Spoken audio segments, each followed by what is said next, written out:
8 spies who leaked atomic bomb intelligence to the Soviets.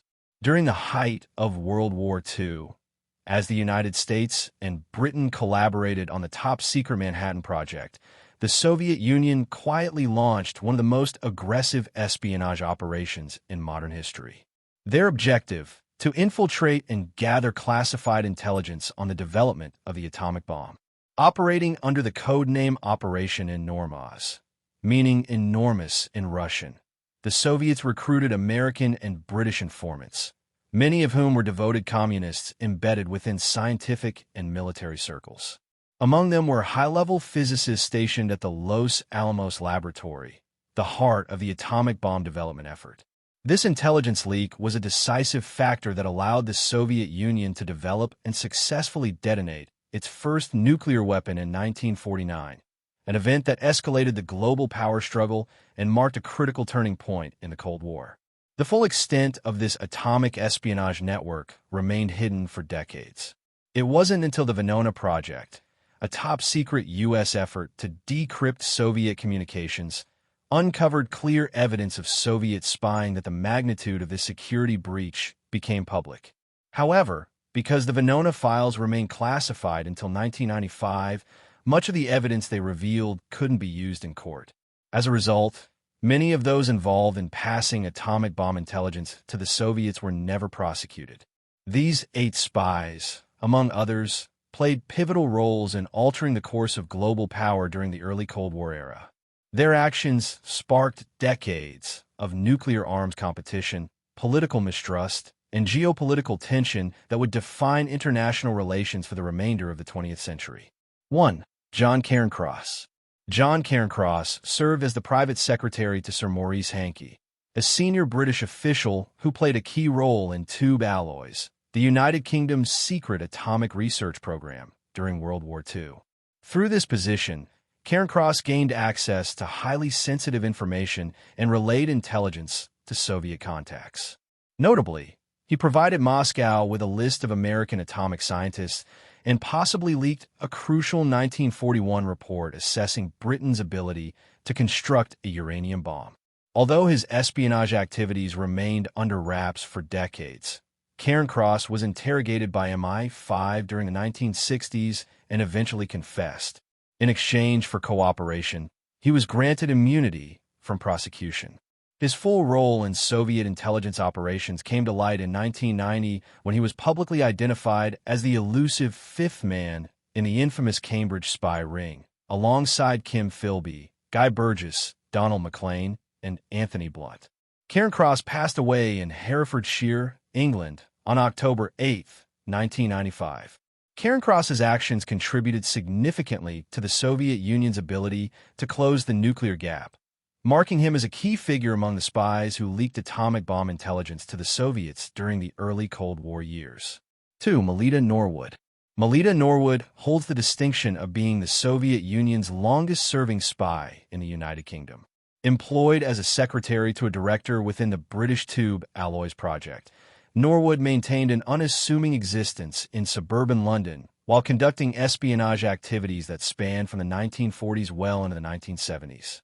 Though the precise impact of her intelligence on the Soviet atomic program remains a matter of historical debate, her contributions were deemed valuable enough to earn formal recognition from the USSR.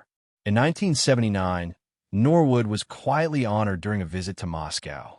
When finally exposed in the 1990s, she expressed no regret. She cheerfully admitted what she had done and said she would do it again, remarked historian Harvey Clare, a leading expert on Cold War espionage. Norwood's decades-long role underscores the scope and endurance of the Soviet spy network embedded within Western atomic programs. Her case exemplifies the quiet, long-term operations that enabled the Soviet Union to advance its nuclear capabilities during the formative years of the Cold War. 3. Klaus Fuchs. Klaus Fuchs, a German-born theoretical physicist, fled the Nazi regime in 1933 and sought refuge in Britain, where he eventually became a naturalized citizen in 1942. Long before receiving citizenship, however, Fuchs had already volunteered to provide classified information to Soviet intelligence. In 1943, Fuchs was selected to join a team of British scientists assigned to the Manhattan Project at Los Alamos, New Mexico. There, he gained direct access to top-level research on atomic weapons development. Over the course of his assignment, he transmitted detailed information to the Soviets regarding bomb design, including data critical to constructing both uranium-based and implosion-type weapons. His espionage significantly shortened the timeline for the Soviet Union's nuclear breakthrough. Fuchs's betrayal was uncovered through decrypted Soviet cables as part of the Venona project. In early 1950, confronted with the evidence, he confessed to his role in the espionage network. His detailed testimony helped investigators identify additional members of the spy ring, including Harry Gold, a courier who served as a key link between Fuchs and Soviet handlers. Fuchs's case remains one of the most damaging breaches in the Manhattan Project and underscores the profound impact of atomic espionage on the early Cold War arms race. 4. David Greenglass. David Greenglass, a machinist in the U.S. Army, worked on classified atomic research at the Oak Ridge facility in Tennessee before his transfer to the Los Alamos laboratory in 1944. Greenglass was recruited into Soviet espionage by his brother-in-law, Julius Rosenberg, a committed communist and clandestine operative. In the summer of 1945, Greenglass provided the Soviets with key technical data, including a hand-drawn diagram and notes describing the implosion mechanism used in the atomic bomb dropped on Nagasaki. These disclosures were among the most technically revealing leaks of the period. After being identified by Harry Gold during the FBI's expanding investigation, Greenglass confessed in 1950. In a controversial move, he implicated his own sister, Ethel Rosenberg, alleging that she had typed his notes for Soviet transmission. His cooperation secured a reduced sentence and protected his wife, Ruth, from prosecution. The Greenglass's testimonies played a central role in the conviction and eventual execution of Julius and Ethel Rosenberg in 1953, marking one of the most polarizing episodes of Cold War-era espionage in legal history. 5. Russell McNutt. Russell McNutt was a civil engineer based in New York City with a long-standing friendship with Julius Rosenberg, one of the most notorious Soviet spies in American history. In 1943, Rosenberg encouraged McNutt to accept a position at Kellex, a key contractor tasked with constructing the enormous gaseous diffusion plant in Oak Ridge, Tennessee. This facility was central to the U.S. effort to enrich uranium for use in atomic weapons. Though McNutt ultimately remained in New York and declined an internal offer to relocate to Oak Ridge, despite Soviet pressure, he still provided Soviet intelligence with valuable technical information, including the design of the Oak Ridge facility. His refusal to move limited his access to more sensitive scientific data, but his early contributions were nonetheless important to Soviet understanding of U.S. nuclear infrastructure. Remarkably, McNutt was never formally charged or prosecuted. Although the FBI interviewed him due to his ties with Rosenberg, they never identified him as a spy.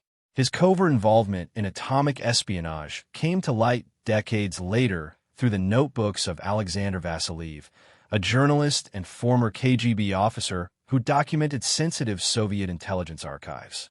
After the war, McNutt had a successful civilian career, including overseeing development projects for Gulf Oil. Ironically, he led the construction of Reston, Virginia, just miles from CIA headquarters, while carrying the legacy of one of the Cold War's lesser-known atomic espionage operatives. 6. Clarence Hiskey.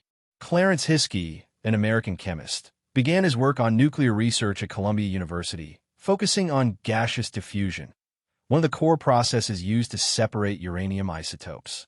He was later transferred to the Metallurgical Laboratory, METLab, in Chicago, a critical branch of the Manhattan Project. Unlike many other atomic spies, Hiskey passed information to the GRU, the Soviet Union's military intelligence agency, rather than the KGB. In 1944, Hiskey was seen meeting with Soviet agent Arthur Adams. The encounter raised immediate concern among U.S. Army intelligence officials. Rather than arrest him, an action that could risk exposing classified details of the Manhattan Project, authorities quietly activated Hiskey's reserve military status and reassigned him to a remote post in Alaska. This move effectively removed him from sensitive work without initiating a public investigation.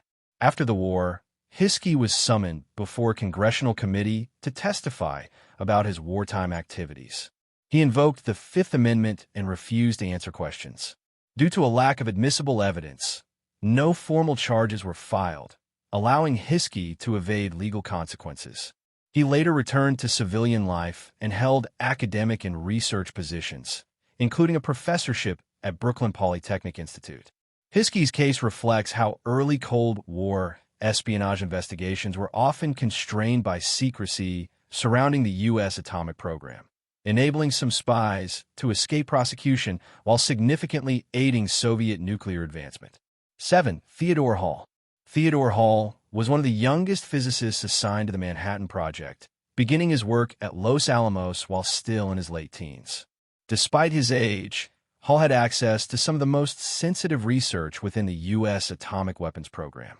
In late 1944, disturbed by what he perceived as a growing imbalance of power, Hall independently reached out to Soviet intelligence. Under the codename MLAD, he soon began transmitting valuable information on plutonium bomb development, particularly the design of the implosion-type weapon used at Nagasaki. Although U.S. intelligence became aware of Hall's espionage through the Venona decrypts in the early 1950s, they were unable to act on the information without compromising the secrecy of the Venona project itself. Lacking a confession or admissible evidence, the FBI was forced to abandon prosecution.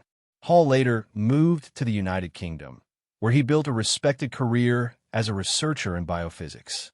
For decades, his identity remained hidden from the public. It was not until the mid-1990s, following the declassification of the Venona intercepts, that Hall's role as a Soviet atomic spy was conclusively confirmed. 8. Oskar Severer. Oskar Severer, codenamed Godsend by Soviet intelligence, was the final known atomic spy identified at Los Alamos. His story remained unknown until 2019, when historians Harvey Clare and John Earl Haynes uncovered his role while analyzing newly declassified FBI documents. Severer, an electrical engineer and the son of Polish Jewish immigrants, worked at Los Alamos from 1944 to 1946. Severer's assignment involved the complex wiring systems used in detonating the atomic bomb. This gave him access to a different aspect of the weapon's construction than fellow spies Klaus Fuchs or Theodore Hall. Specifically, technical details related to the implosion mechanism, while the exact nature and volume of the information he passed to the Soviets remains unclear. Experts believe it may have been of considerable value to Soviet weapons scientists. By the time U.S. authorities fully grasped the extent of Severer's espionage in the mid-1950s, he had already fled the country. He lived out the rest of his life in the Soviet Union and later Russia, where he died in 2015. These 8 individuals, from respected scientists to unassuming clerks, played pivotal roles in leaking nuclear secrets that dramatically accelerated the Soviet Union's atomic program.